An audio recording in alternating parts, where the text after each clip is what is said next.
So this year, 2017, we have a light crop of Shizuka.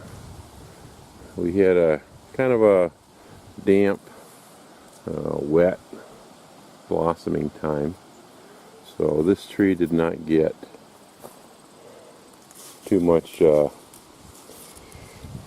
pollination. The Shizuka is susceptible to cedar apple rust. This is cedar apple rust. Usually it's a gold turning brown spots on the tree. Although this tree is very susceptible to it.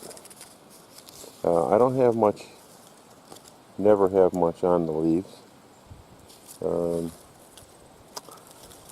It's the end of July already. Very few spots. Because I have very few red cedars in the area, none that I know of. Look what we got. I got a spray. We have, where is that? Right there. We have aphids.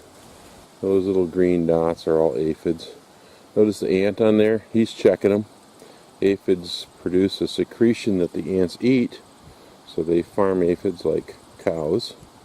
When this leaf is all dead, they will move the aphids to another leaf. You will find aphids at the tips of the branches, where the more tender leaves are. So always look at the tips, usually at the top of the tree too, are preferred. Not too bad. This is probably some aphid damage earlier. And the new leaves come out and the ants move to those, but not the whole tree, some of the top limbs. That's about the worst one so far. But a very light crop on this Shizuka tree. The McCowan, very light crop too. So light that I haven't thinned it. Up here by the house it was kind of a drizzly. The Cortland has some apples on it.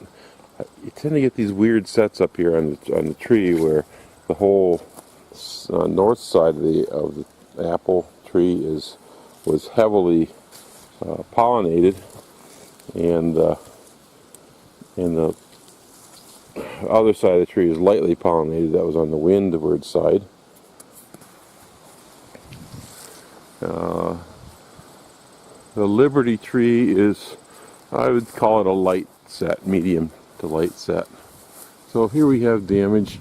I try to thin the damaged ones off. Let's get in the shade again. These are plum curculio bites, if you will.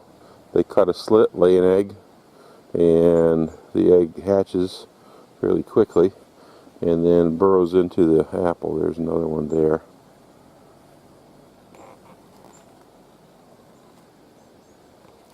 Get this stuff focusing real well.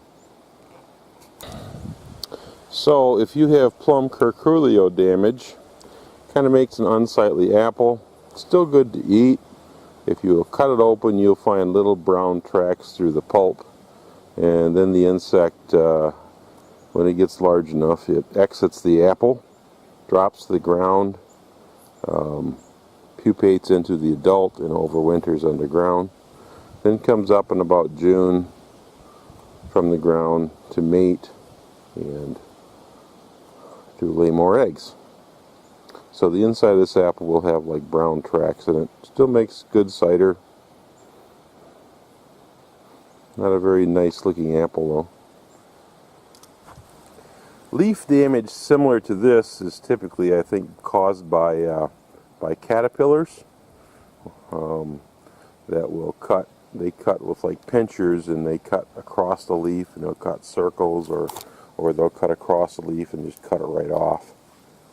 Sometimes you'll find the parts of the leaves on the ground.